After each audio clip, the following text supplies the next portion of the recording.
Olá pessoal, bom tê-los aqui novamente no nosso canal.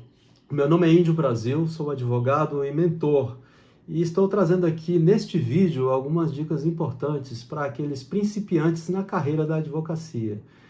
A dica de hoje tem muito conteúdo e é para você entender, você advogado ou advogada, para entender como conquistar clientes mesmo sendo ainda um advogado júnior.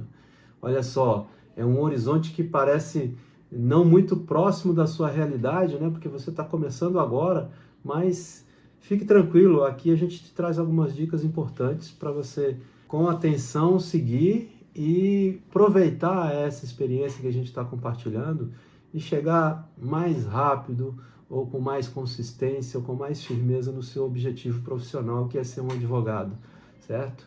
O nosso salto aqui, então, nessa conversa é você, advogado júnior, passar a conquistar clientes no seu escritório de advocacia ou na sua carteira de clientes, olhando para ela e vendo que você está evoluindo, mesmo sendo um advogado júnior.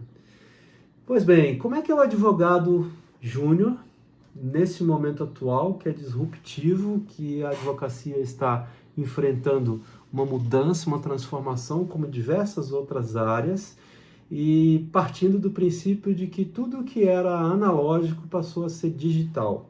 O processo, as comunicações, a própria participação nos eventos jurídicos, sejam eles de treinamento ou até atos processuais, hoje são preferencialmente realizados de forma eletrônica. Isso se consolidou, nós sabemos, a partir da pandemia. Então, surgiu nesse ambiente uma figura nova, o advogado do futuro. Só que o advogado do futuro, assim como o advogado do passado não muito remoto, precisa de algumas coisas na bagagem. A primeira delas, e aqui lembro, a gente está falando de dicas para você, ainda sendo um novato, um advogado júnior, conquistar clientes de forma eficiente. Então vamos lá, vamos falar de alguns elementos indispensáveis. Ética. Ética na advocacia. A gente vê muitos maus exemplos por aí. Então, precisamos atentar. A ética não é apenas um requisito, mas ela é um diferencial de mercado. Advogados que se destacam por sua postura ética, eles tendem a conquistar clientes fiéis e duradouros. Então, faz muita diferença. É como você beber um copo de água pura e beber um copo de água impura. Você vai sentir a diferença. Nessa direção, então, ética é indispensável. Você precisa olhar o problema do seu cliente e atendê-lo de forma absolutamente ética. É claro que por detrás do seu atendimento com o cliente, você tem um propósito, que é o seu negócio na advocacia. Lembrando, a advocacia de fato é um negócio, é um empreendimento. Você é um advogado empreendedor e você merece receber pelo serviço que você presta e receber de forma justa, tanto no momento certo quanto na quantidade adequada. Mas além da ética é preciso empatia, porque muitos advogados tendem a tratar o cliente com uma certa soberba, a gente sabe disso. Mas esse não é o melhor caminho, especialmente para você que está começando agora, né? Por quê? Porque o advogado, ele não sabe tudo, ele não detém o conhecimento completo de todas as questões, muitas vezes ele é apenas um especialista em determinada área, não lida com outras áreas, mas no começo da advocacia, você deve, até para conseguir captar e também ir identificando qual é o seu caminho na advocacia, agir de forma empática e humana. O que é isso? Os advogados que entendem os seus clientes com empatia e lhes oferecem soluções personalizadas, eles constroem relacionamentos sólidos e uma carteira de clientes prósperas, porque esses caras, além de ficarem satisfeitos com o seu serviço prestado, eles vão ficar satisfeitos com o seu atendimento. E são coisas diferentes, a gente sabe disso.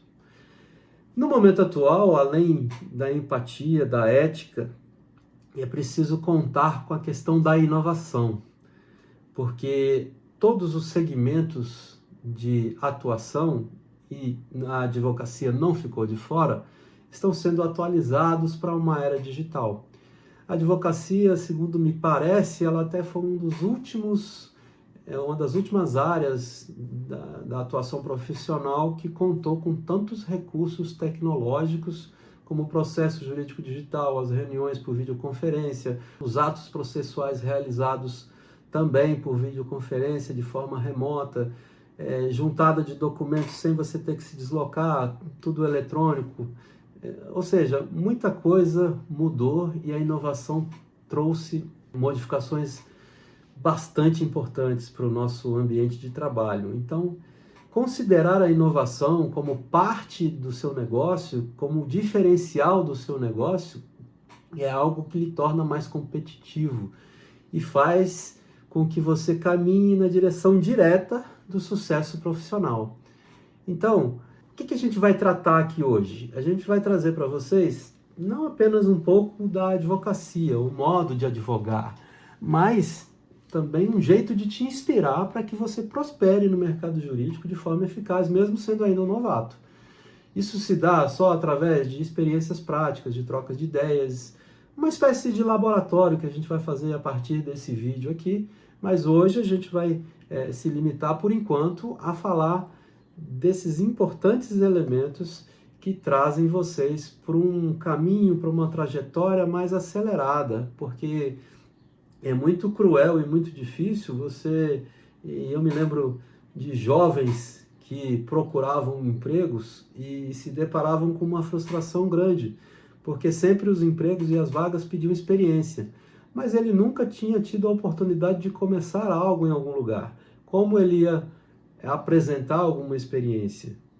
De fato, é uma dubiedade essa questão, né? uma dificuldade. Mas isso se resolve começando.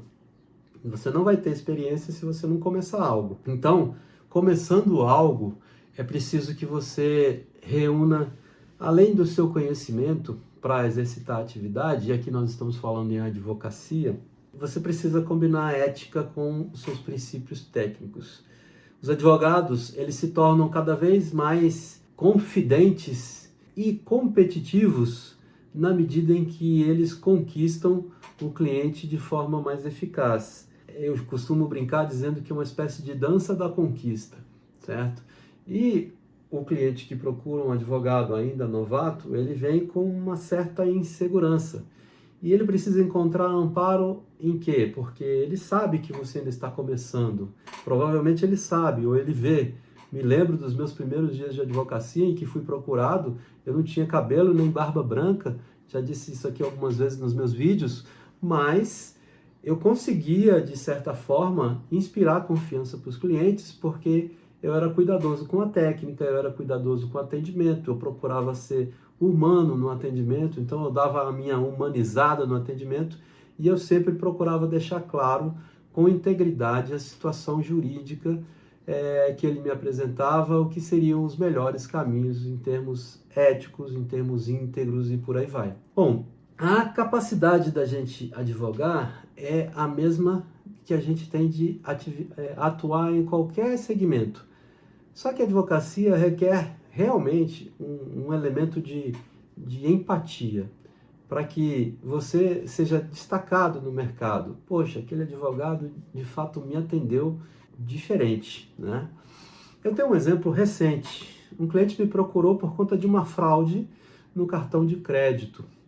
Ele foi vítima desses golpes, né, até batizados uns nomes bem interessantes aí pelos bancos, mas o golpe consistia numa ligação de um suposto preposto da instituição financeira que dizia ter havido uma compra fraudulenta. E aí o cliente acaba sendo induzido, porque diante de uma aparente credibilidade daquele informante, daquele suposto preposto do banco, ele acaba digitando ingenuamente ou desavisadamente a sua senha e os seus dados pessoais, e aí a pessoa consegue, o meliante, o estelionatário o fraudador consegue fazer alguma operação fraudulenta. Nesse cenário, esse cliente havia procurado outros advogados e também tinha outras questões com outros advogados. Quando ele se deparou comigo, no atendimento que fiz diretamente a ele nesse caso, porque fiz questão de atendê-lo diretamente, ele se surpreendeu. Não é que você precisa fazer isso com todos e nem com tanta intensidade, mas o que eu estou dizendo é que foi importante para ele a forma como eu atendi, dando atenção em momentos em que ele me procurava, esclarecendo de forma clara e objetiva as questões, até quando a gente não deve muito fazer isso, mas até ele me perguntou questões de outros processos, de outros casos. Falei, olha, você precisa ver com seu advogado, mas o cenário jurídico e jurisprudencial é esse.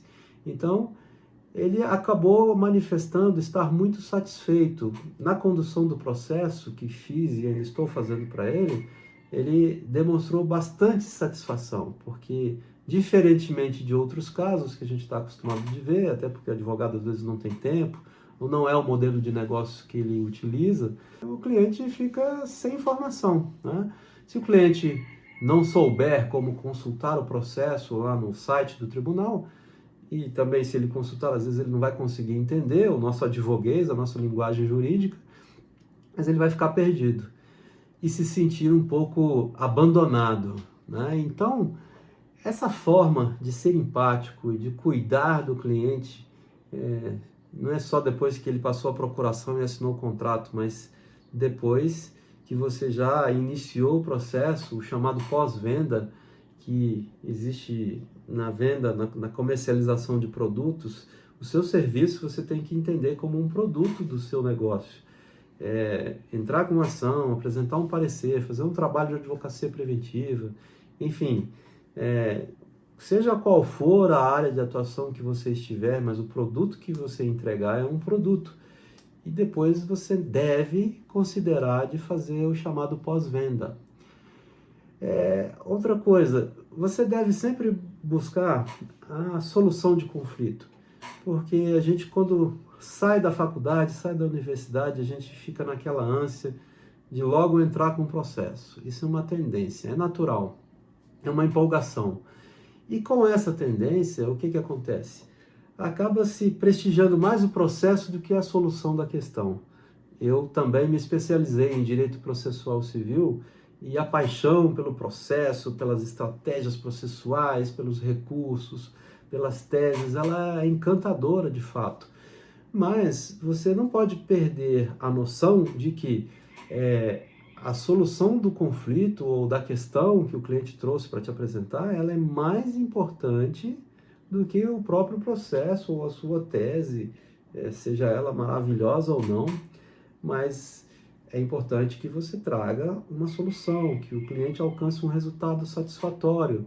E mesmo que esse resultado eventualmente não seja satisfatório, que você tenha explicado para ele o caminho que teria de ser percorrido e a leitura natural da possível situação que ele vai se deparar lá na frente, ou das possíveis situações.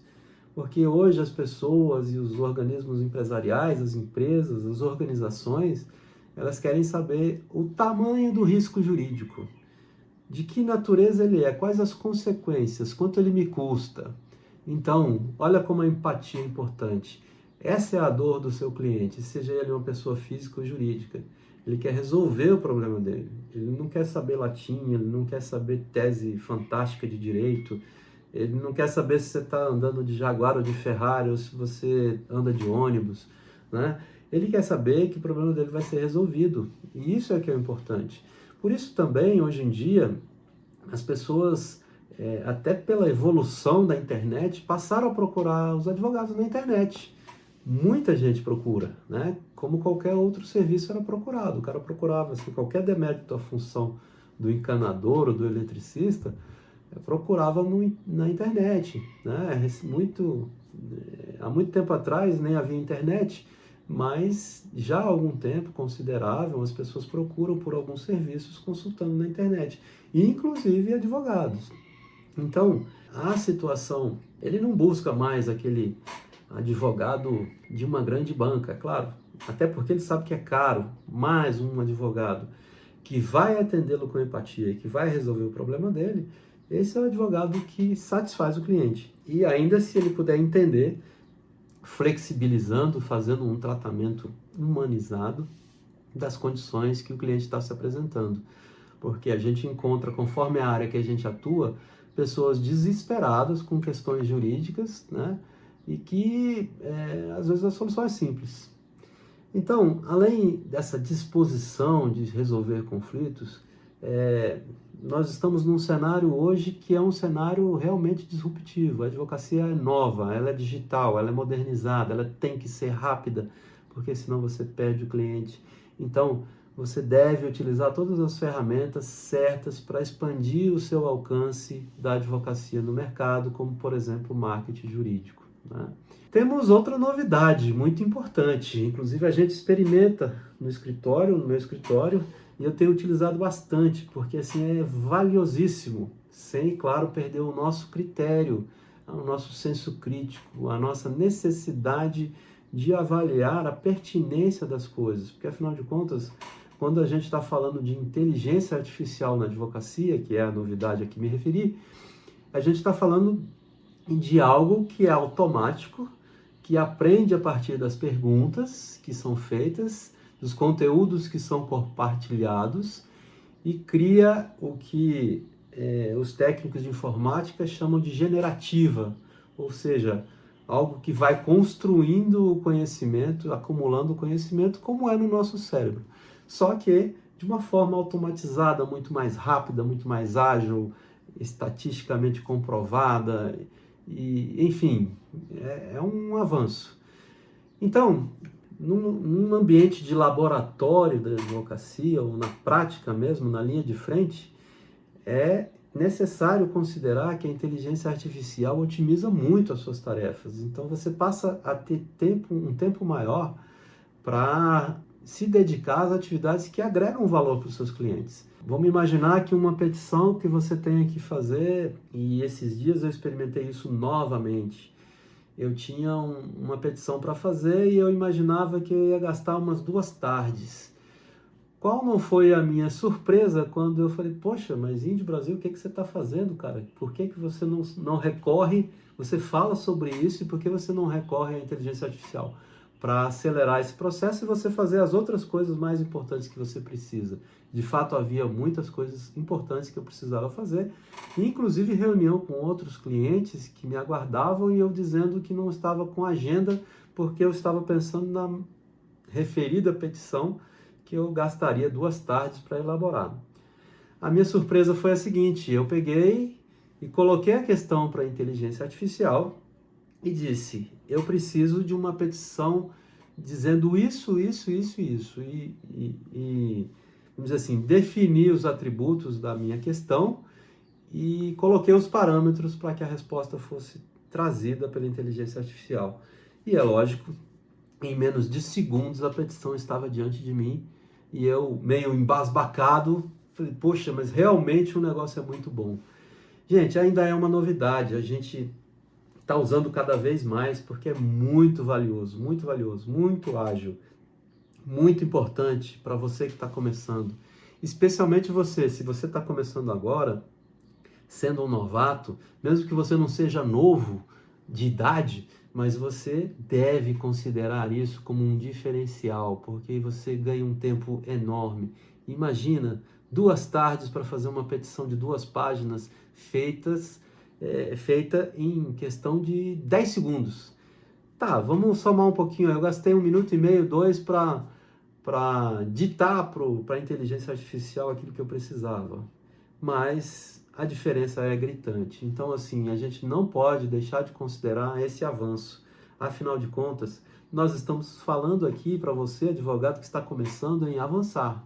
E não em ficar como advogado júnior, como a gente costuma dizer, até brincando, esfregando a barriga no balcão do fórum, carregando pilhas de processo, como acontecia até bem pouco tempo atrás, mas nós estamos querendo que você sinta o impacto dessa ferramenta para a sua atividade profissional. É extremamente valiosa. Diante do que a gente disse sobre inteligência artificial, a gente precisa trazer ainda outra informação relevante para você que está começando e talvez nem se dê conta desse aspecto. A gente aqui na prática, a gente observa que os advogados simulam muito com a inteligência artificial o exame de casos. Mas às vezes a gente está tratando de uma máquina, de um software que é produzido artificialmente, senão não se chamaria assim. E isso tem que ter uma ponderação com a ética e com a moral. É muito discutido aí na mídia, por exemplo, eu posso gerar uma imagem de uma determinada pessoa que já faleceu. A inteligência artificial, por exemplo, está reproduzindo vozes de cantores já falecidos. E como é que é isso para o direito? E como é que é isso para a ética e para a moral? Que tem uma série de aspectos, essas discussões são intensas e extremamente importantes, mas isso também se reflete aqui na nossa profissão. Vamos imaginar que a gente faça, e já é um caso comum, né? Se você está citando uma lição de algum doutrinador, é ético e é absolutamente necessário, porque tem que ser assim, é legal, você deve citar quem disse. Até porque também, sendo moral, você deve dizer que aquela frase ou que aquela citação não é sua. E você não pode se apropriar de algo que não é seu de forma inadvertida, a ponto de dizer, não, foi a inteligência artificial que gerou, então não fui eu. Você não é mais criança, você é um advogado e você precisa entender esses aspectos e ter atenção para isso. Então, a integração da inteligência artificial com a advocacia, ética e moral, ela é indispensável. A gente precisa ter cuidados com o uso da inteligência artificial. E embora ela nos propicie ganhos operacionais, ganhos significativos e qualitativos ainda, a gente não pode abrir mão da ética, do cuidado com a moral ou do cuidado com as questões legais mesmo, porque às vezes até a inteligência artificial retorna, olha, isso eu não tenho condições de dizer, melhor você contatar um especialista na área de direito de família, que ele vai te dizer melhor sobre isso, porque as informações que eu tenho são essas. Até a inteligência artificial, está treinada para agir de forma ética e moral. Então, essa ponderação ou esse tempero da sua advocacia deve estar sempre presente, certo? Continuando, a gente precisa falar agora mais uma vez, nos nossos vídeos a gente tem trazido isso, que a gente precisa inspirar confiança no nosso cliente. E como que a gente inspira confiança se a gente está começando?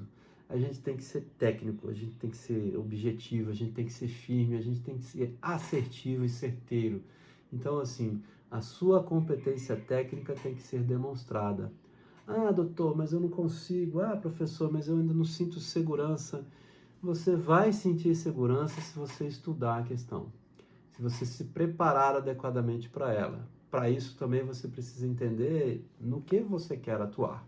Se você quiser atuar no ramo trabalhista, por exemplo, colega vai ler as obras de direito processual do trabalho, de direito material, vai se atualizar, participe de cursos, congressos, existem eventos gratuitos. Então as objeções da falta de dinheiro, para começar, elas não podem ser um obstáculo intransponível. Sim, é muito difícil quem está sem recursos, mas há elementos que podem nos ajudar com uma disposição. Esteja disposto a sempre estudar, porque a advocacia não exime, mesmo que você tenha uma caminhada próspera, inclusive, mas você nunca vai deixar de estudar, porque é muito importante se manter atualizado.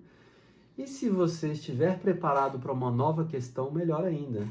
E também não há problema de você, sendo submetido a um novo desafio, dizer que ainda não pegou nenhum caso, mas que você se empenhará para fazer o melhor diante daquele caso.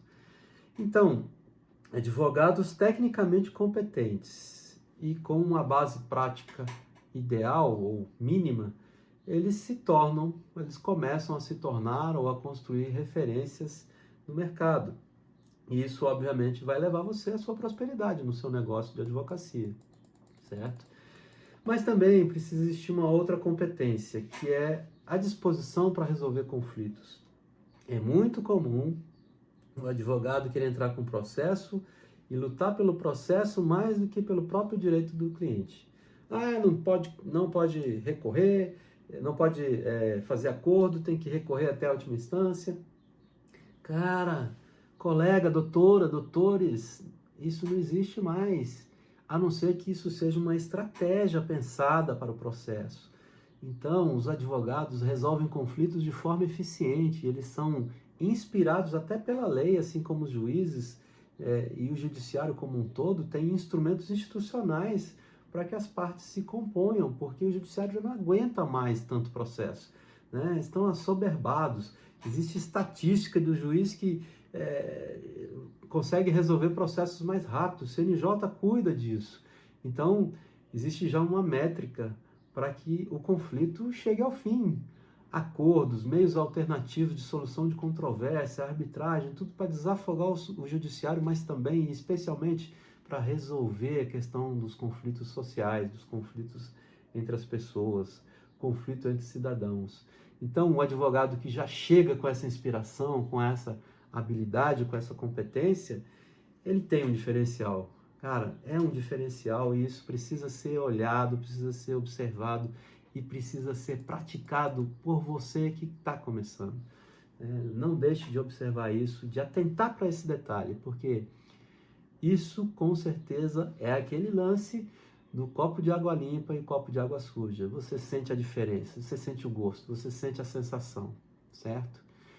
Bom, vamos falar também de um negócio fundamental. As pessoas não gostam muito de gestão, né? Mas uma gestão jurídica eficiente, ela é fundamental. Você precisa atender a esse pedido da sua clientela.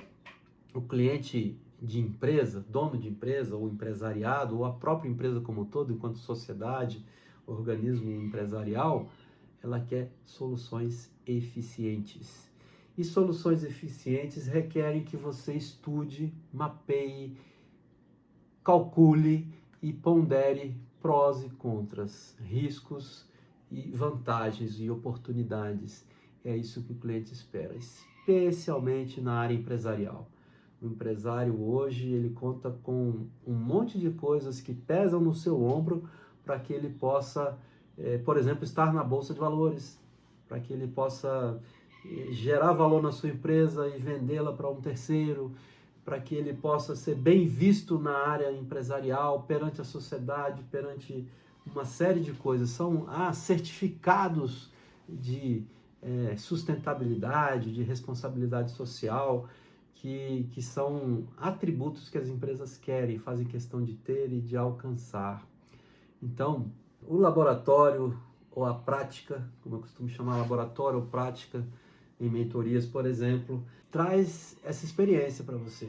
Você olhar que, por exemplo, é importante saber qual é a perspectiva de condenação num determinado processo, qual é o valor provável de uma condenação. Instituições financeiras, por exemplo, têm isso como algo importantíssimo, porque isso as ranqueia melhor ou pior num catálogo de empresas com riscos mais agravados ou não, no caso de bancos, fazer empréstimos, risco de quebra, na verdade.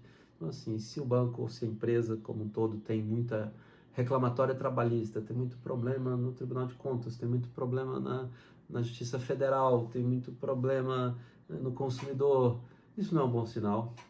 Diminui o preço da empresa, diminui o valor da empresa.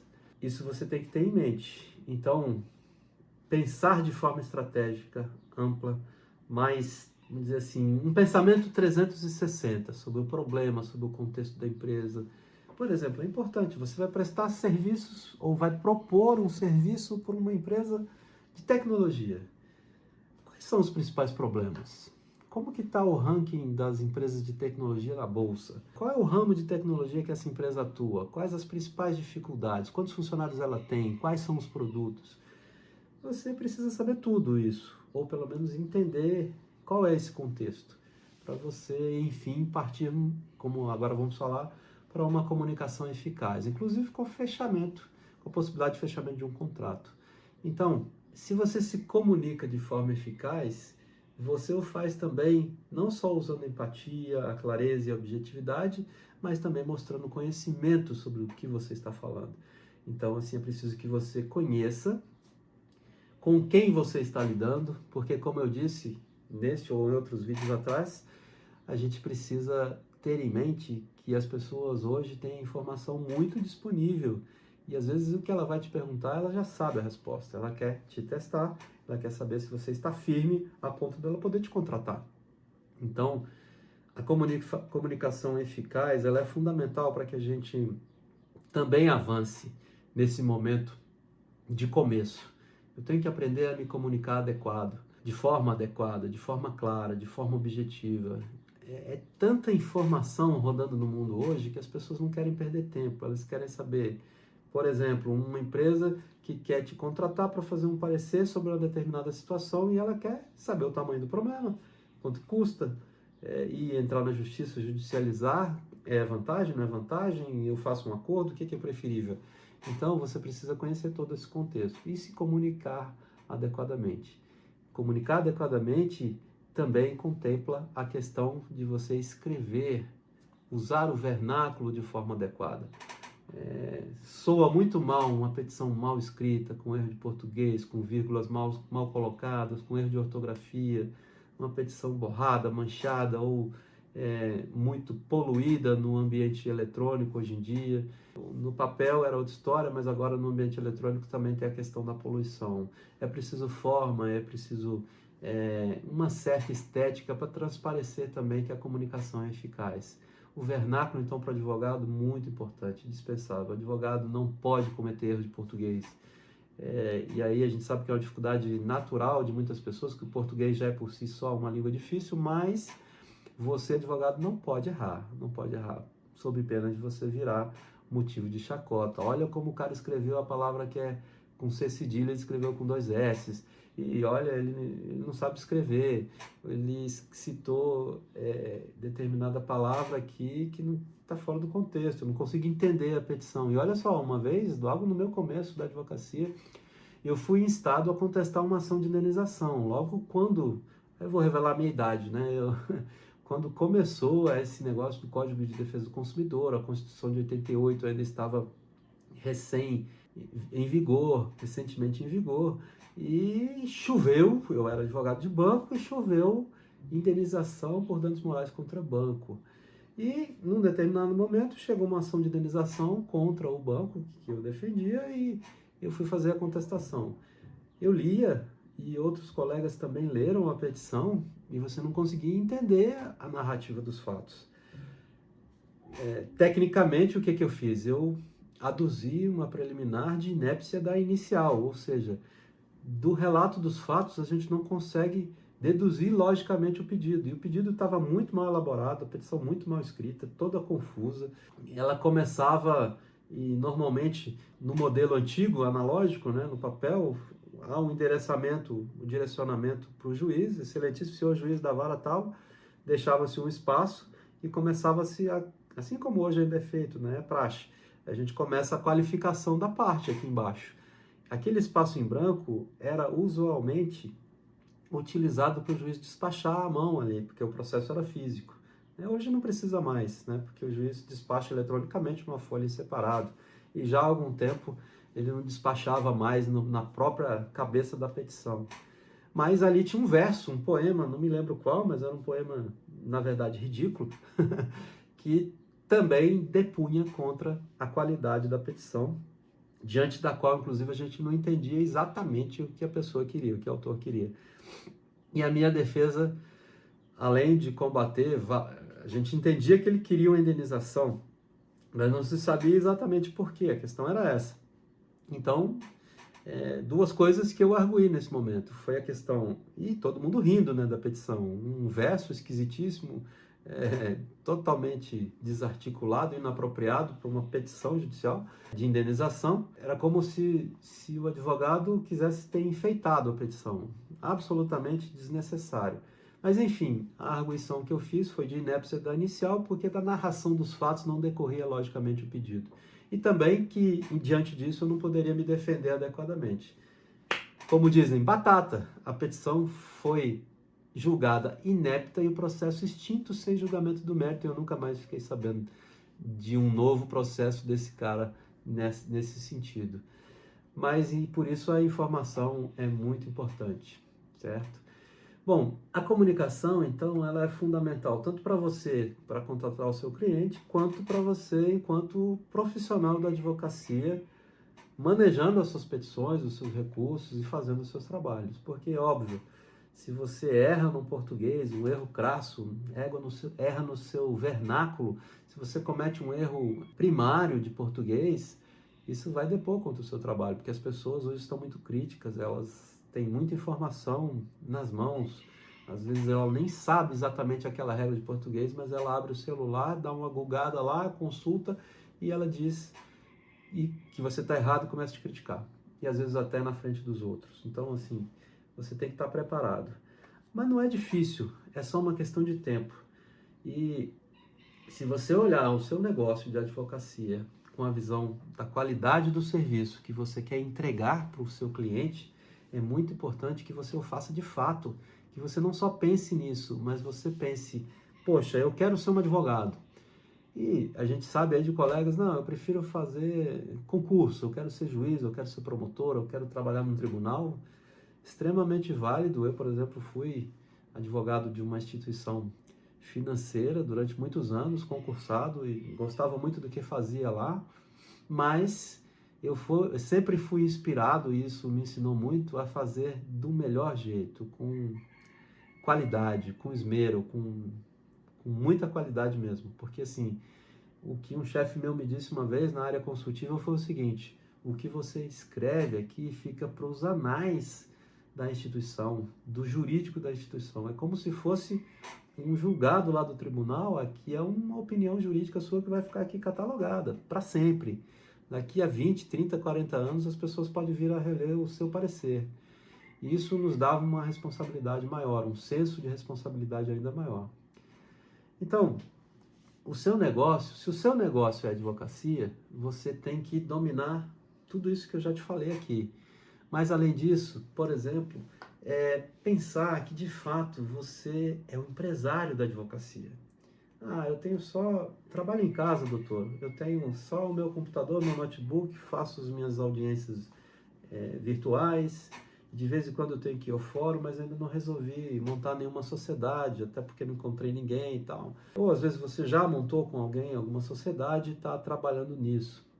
Mas tanto você e eventualmente o seu sócio que está contigo aí nessa jornada, se vocês estão começando juntos, ou se você está se juntando a um outro advogado mais experiente, ou, enfim, se você está do zero mesmo, começando do zero, como suponho que seja você que foi impactado por esse vídeo, é você olhar para o que você quer fazer e pensar que isso é um negócio. Então a sua visão tem que ser estratégica. Você é um advogado, você é um empresário da advocacia. Você é um empresário do ramo da advocacia. E você precisa se posicionar nesse segmento como tal. E aí você precisa considerar o seguinte: hoje, que não está tendo jeito, pessoal, você tem que pensar no marketing jurídico, coisa que nós, advogados mais antigos, sonhávamos de fazer. A gente passava a ver num outdoor sobre uma clínica odontológica. Não dava para ver e a gente não via porque não podia, era proibido, a gente era penalizado se fizesse isso. A OAB nos autuava, vamos dizer assim, para tirar, e poderia até perder o registro de advogado. Se a gente colocasse um outdoor, escritório de advocacia Índio Brasil especializado em direito tributário, por exemplo. Isso era impensado. Hoje a gente tem regras específicas, né? Tem um provimento da OAB que regula isso, regulamenta e diz o que você pode e o que você não pode fazer, até onde você pode ir, o que você pode colocar, mas você pode fazer marketing jurídico. Isso é que importa. E os advogados que dominam o marketing jurídico ético, porque também não adianta você fazer marketing jurídico pisando no pescoço dos outros, né? É preciso que você entenda esse contexto, entenda as limitações do provimento da OAB e você faça o seu marketing jurídico digital para você se apresentar como uma opção no mercado. Porque, convenhamos, o mundo real hoje, a advocacia na prática, ninguém mais preza tão somente pela indicação. Não vou dizer que não existe mais, mas existe. E a indicação e a contratação que você realiza por meio de uma indicação, ela é muito mais qualificada. Ela é, vamos dizer assim, percentualmente, de 80 a 90% de chance de você ser contratado, diferentemente de um cara que te procurou, te achou na internet. Mas não é crível que você hoje, nesse cenário, tenha algum preconceito ou tenha algum medo, e mesmo que você não saiba fazer, existem pessoas, empresas que prestam esse serviço para fazer o seu marketing jurídico. A gente tem empresas, a gente tem sociedades, a gente tem até autônomos que fazem isso, até de forma um pouco rudimentar, mas que funciona.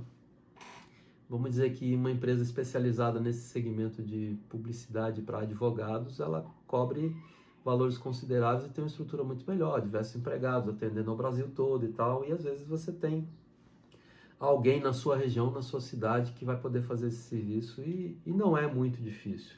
Precisa só começar a experimentar e também fazer a campanha correta, com a abrangência correta. Então, você advogado tem que se enxergar como um empresário da advocacia. E você, como empresário da advocacia, necessariamente precisa considerar a possibilidade de fazer marketing jurídico. O caminho de ficar aguardando indicações, ele vai ser muito mais demorado. A não ser que você tenha ou esteja num ciclo de network bastante interessante. E nós sabemos que a concorrência, ela não é pequena no nosso ramo. Bom, bem bacana se você tiver também a possibilidade de participar de mentorias, onde você vai trocar experiências com advogados mais experimentados, você vai usando de toda essa questão ética, moral e experimentando por onde você pode trilhar e sentindo o seu pendor, a sua área favorita, se você gosta ou não gosta de fazer aquilo. Então, assim, é um test drive, né? É um test drive verdadeiramente eficiente. A gente faz isso na faculdade, a gente faz isso na universidade, a gente procura fazer a prática jurídica e muitas são valiosas. A gente faz o estágio, né? Na época da faculdade, da universidade, muitos colegas têm a sorte de fazer estágios bem produtivos, em que produzem peças jurídicas, em que discutem, alguns trabalham fazem o estágio junto a juízes, desembargadores e até ministros, e aprendem muito, com certeza. Então, assim, é valioso você aprender fazendo. Eu, a propósito, sou um entusiasta e no meu método de mentoria que desenvolvi, a gente aprende fazendo também, além da gente aprender trocando ideias. Nós estamos falando aqui, repito, para o advogado que está começando, que ainda é novato, que quer se tornar pelo menos pleno em tempo menor, sofrendo menos, passando com mais facilidade pelas mesmas dificuldades que todos passam. Então, uma coisa bem importante, mantenha-se sempre atualizado, esteja sempre participando de eventos, não perca oportunidades de aprender, não tenha medo de se desafiar, de pegar uma causa nova, de fazer uma parceria, caso você não tenha o pendor, não tenha vocação para determinada área. Claro, você não vai se aventurar de forma desmedida, onde você sabe que você não tem com quem contar. Você vai sofrer mais. Mas é importante que você, então, no fim das contas, perceba que não é porque você é novo que você não vai prosperar. Existem muitos casos aí em diversas profissões, inclusive na advocacia, que você pode prosperar sim, pode ser reconhecido. E o processo de amadurecimento é como o da natureza, né? A natureza não dá saltos, o fruto amadurece o tempo necessário até que fique doce. E a sua experiência vai ser um tanto amarga quanto mais esse tempo se passar e for diminuindo o seu sofrimento nas experiências ou as suas dificuldades, e você for percebendo que elas são superáveis, e você encontrar apoio, olhar exemplos, participar de treinamentos, encontrar um fôlego para você sempre continuar e sempre evoluir.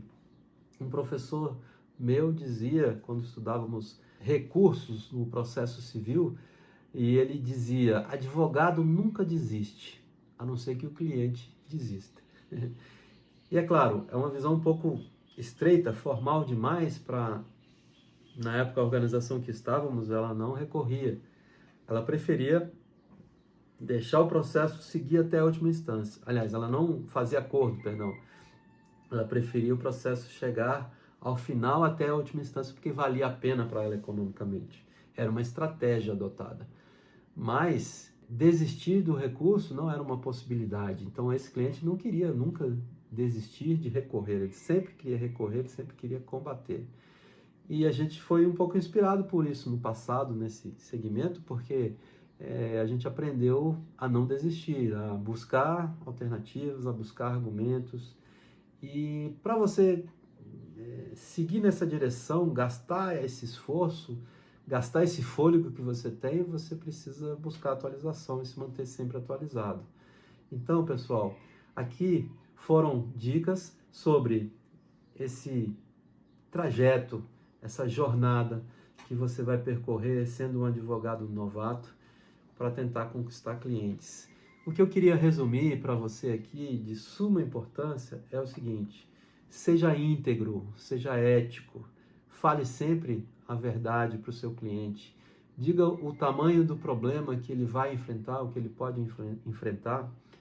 É claro, você não vai entregar o molho do seu peixe antes da hora, antes de você vir a ser contratado. Isso não é antiético, isso é estratégia do seu negócio, é o seu modelo de negócio. Mas você pode inspirar confiança se você for verdadeiro, se você for íntegro, se você trouxer para o cliente um cenário, ainda que prévio, da situação dele, para que ele se sinta seguro, para que ele não saia do escritório sem contratar, que é o melhor dos mundos. E se ele tiver que ir embora para voltar depois, que ele volte, que ele volte. Mas nós temos que nos preparar, enquanto novatos, para diminuir essa diferença que talvez prejudique um pouco da possível confiança que o cliente pode adquirir em você. Então, com a técnica, com a empatia, com ética, com integridade, você diminui muito essa diferença.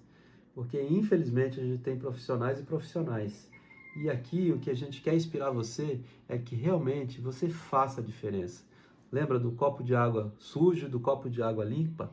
O sabor é diferente. E se você toma uma água limpa, diferentemente de tomar uma água suja, você vai fazer referência à fonte para quem mais você conhecer.